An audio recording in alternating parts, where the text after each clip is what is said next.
The afternoon sun spilled gently across the backyard, draping everything in warm, golden light.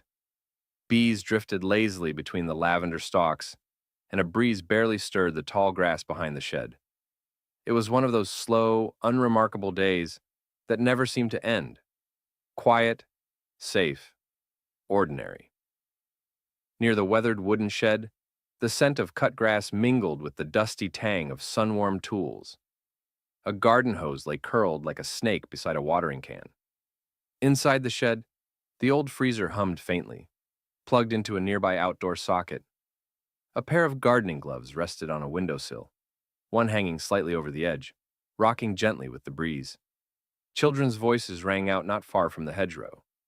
Two small boys crouched near a pile of overturned pots, poking through dirt in search of worms or beetles. Their laughter came in quick bursts, sharp, high, carefree. Their dogs snoozed nearby, belly to the sky, dreaming twitchily. No one noticed the slight scent in the air, the faint static buzz that didn't belong, the hush under the birdsong that hinted something wasn't quite right. Not yet. And so, the day went on. Shadows lengthened, the air grew warmer, and the smallest things moved quietly beneath notice, until the hedgehog arrived. At first, no one noticed the small creature pushing its way through the underbrush near the edge of the yard. The hedgehog's quills bristled ever so slightly as it stepped from the dense green shade into the filtered sunlight of the open garden. It was not a fast creature by nature, and its presence rarely disturbed the rhythm of the day. Yet today, there was something different in its posture, something hesitant, almost reluctant, as if even the warmth of the sun could not coax it into comfort. It paused near a cluster of stepping stones, sniffing the air with rapid, nervous snorts. The soft pads of its feet brushed against the ground, and its quills rattled faintly with each jerky movement. Normally, this hedgehog followed a predictable path, foraging near the compost bin, circling toward the fence, and eventually disappearing behind the hydrangeas. But today, it diverted. Slowly, it approached the shed. The area around the shed was undisturbed, at least to human eyes. But something in the earth was different. The hedgehog stopped a meter from the wooden structure, lowered its nose to the ground, and froze. For several long moments, it didn't move. Its tiny black eyes stared blankly, and its body went still, too still. Then came the first tremor. It wasn't a quake, not enough to rattle the windows or shift a single pebble. But the hedgehog felt it. Something beneath the dirt. A subtle, unnatural vibration. It didn't belong to the rhythm of the earth, nor the life of the soil. It pulsed in short, irregular bursts, like the beat of something trying to escape. The animal flinched, its body tensed, head jerking slightly toward the shed, nose twitching wildly now. The breeze shifted, and with it came a strange scent, metallic, bitter, laced with the dry smell of singed wood. Imperceptible to the humans nearby, but not to this small, ground-hugging creature. It took another cautious step forward, claws digging slightly into the soil as it tested the ground. Again came the tremor, followed this time by a faint crackling sound, so quiet it could have been mistaken for the chirp of a distant bird. But the hedgehog knew better. It turned halfway, as though to flee. Its instincts screamed at it to run. But something else, perhaps the strange pain in the air, or the pull of curiosity that all wild things know, held it there. It lifted one paw, lowered it again. Then, with a slow, hesitant movement, the hedgehog began to curl in on itself. This was no graceful tuck. It wasn't the rapid self-defense of an animal startled by a dog or a sudden motion. It was slow, reluctant, as though the act of curling up was somehow harder than it should have been. One quill bent unnaturally, catching a tiny static spark from the earth. The hedgehog flinched. The spark vanished. The noise stopped. The creature stayed curled, trembling gently. Across the yard, one of the boys looked up from his play and called out, "Mom! The hedgehog's doing something weird." No one realized just how important that moment was. Not yet. The boy's shout echoed lightly across the garden, casual and curious, yet just sharp enough to pierce the adult hum of chores. His mother, still tugging weeds from the edge of a flower bed, looked up. "Weird how?" she called back, brushing soil from her gloves. "He's not moving," the boy replied. "He's all curled up, but he didn't get scared or anything. He just stopped." The father, who had been coiling a long extension cord by the fence, stood and shaded his eyes. He glanced toward the small figure of his son crouched beside the hedgehog near the shed. Something about the boy's voice, or perhaps the stillness of the scene, tugged at his attention. He set the cord down and walked over, boots crunching softly in the gravel. As he approached, he could see the hedgehog, tight in its ball, but not entirely still. It was shaking, subtly, rhythmically. Not the wild tremor of panic, but something more muted, almost like discomfort or pain. He squatted beside his son. "How long's he been like this?" "I don't know. I just saw him come from the bushes. Then he stopped here and curled up real slow. Not like last time, when he saw the dog and rolled fast." The man furrowed his brow. He'd seen hedgehogs plenty of times. This was different. He reached out a hand, hovering it above the soil. It felt warm, warmer than it should be for a spot shaded from direct sunlight. Frowning, he lowered his hand farther until his fingertips touched the dirt. There was a tingle, faint, but unmistakable. A vibration, or maybe a hum, irregular, like a stuttering breath rising through the earth. He pressed his palm flat to the ground. A subtle pulse, a sort of static. It traveled up his arm in tiny waves. His expression changed. Behind him, the door to the shed stood ajar. The cord he had just coiled had been plugged into the outdoor socket earlier, powering the small freezer inside. It was an old unit, inherited with the house, humming away for years without inspection. He looked back at the hedgehog, still curled, still trembling slightly. Something was wrong. He stood quickly and crossed to the wall of the shed.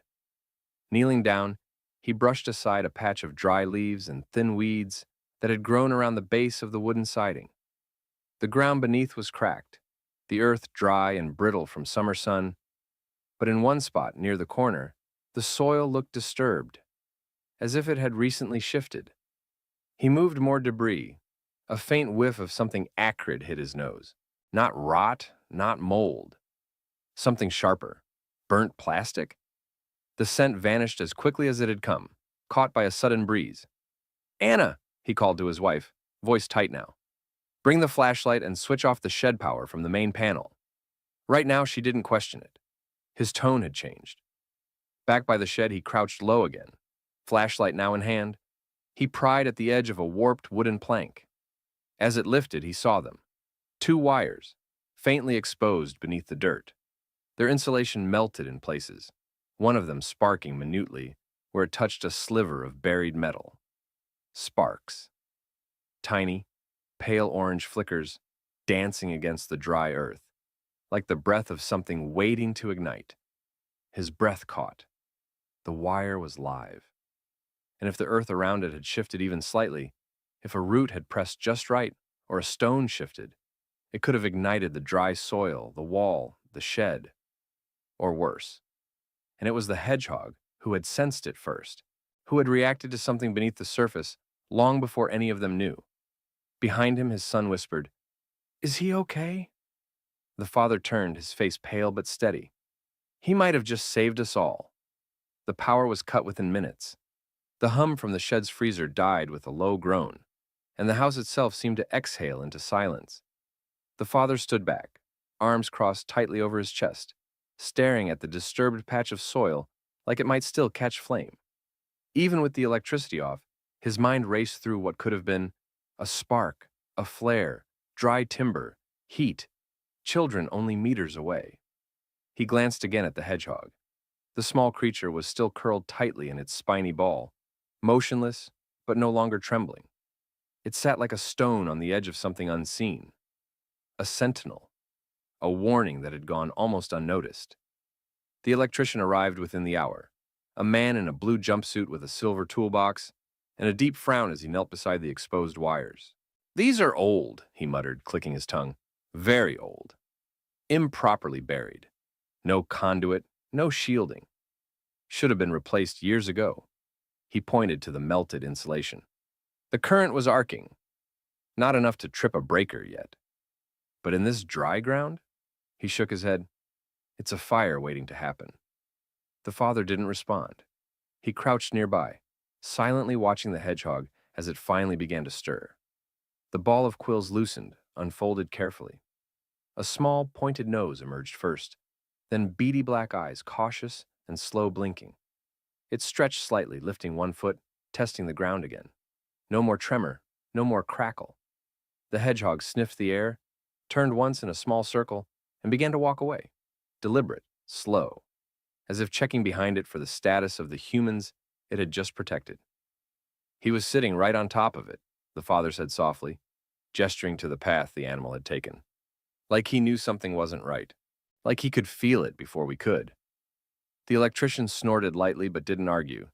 He wasn't one for stories, but even he had paused when he first saw the little animal, crouched exactly over the danger. The hedgehog moved through the grass, no longer rigid. Its body relaxed now. It passed between flower pots and under the low hedge, without looking back. It had done its job.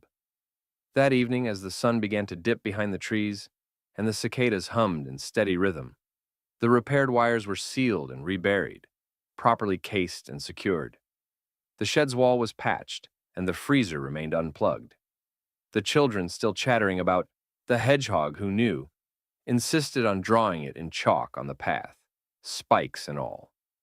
And somewhere in the overgrowth near the fence, the little creature found its burrow again, curled up, not in fear or warning, but in peace.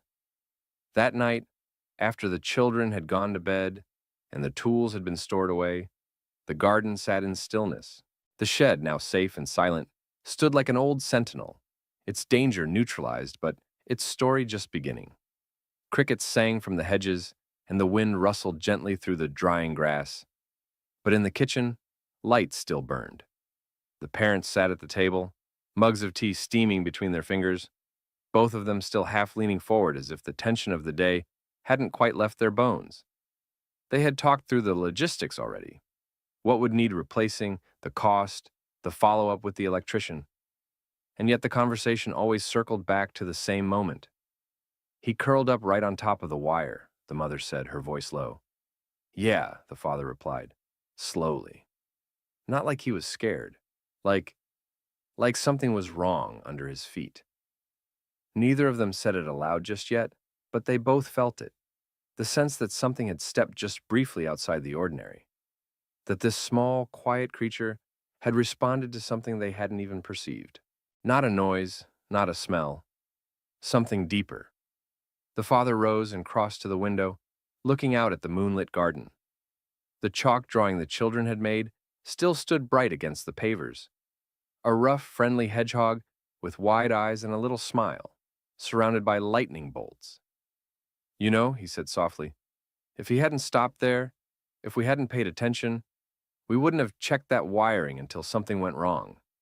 And with the dry weather and all the wood around the shed, his words trailed off, unfinished. The mother didn't answer immediately. She sipped her tea and stared at the steam. Then, finally, she spoke. It's almost like he knew. He nodded. They both let the silence settle again. The kind of silence that comes only after something nearly irreversible brushes past and decides, mercifully, not to land. She smiled faintly. The kids are calling him our spiky smoke detector.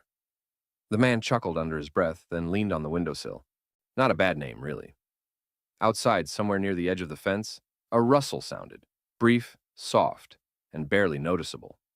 Perhaps the hedgehog was out again, patrolling the same path, making sure the danger had truly passed. Back in the kitchen, the father turned off the light, and the house fell into night. But the image lingered in both their minds. That tiny figure, trembling just slightly, bristling with something ancient and instinctive and invisible to them. A creature that had no voice to warn them, no language to explain. Just a pause, a curl, a quiver, and enough time to stop what might have been. By the following afternoon, word had already begun to travel. It started innocently enough, with the children, of course. They were too young to keep such an exciting story to themselves. And how could they? To them, the hedgehog wasn't just a creature from the hedges anymore. He was a hero. At school during recess, one of the boys described the event with dramatic gestures and wide eyes. He walked right up to the shed and then, bam! He curled up like he was warning us. And under the ground, there were real sparks. Fire sparks. His friends gasped in the perfect way an audience should. By lunchtime, the hedgehog had been given a name, Sparky, and by the time school ended, 3 separate retellings were already in circulation. One where the hedgehog stomped the ground like an earthquake detector, one where his quills absorbed the electricity, and one where he made a tiny hedgehog roar. Meanwhile, back in the neighborhood, the parents found themselves repeating the story to curious neighbors. Some were skeptical at first, raising an eyebrow at the idea of an animal sensing electricity. Others nodded solemnly, convinced it made perfect sense, that animals always notice things before humans did. "I've seen dogs freak out before a storm," said an older woman from across the road, "and cats run when they feel tremors. Why not a hedgehog and faulty wires?" As the story passed from one porch to another, it began to take on a kind of local folklore quality.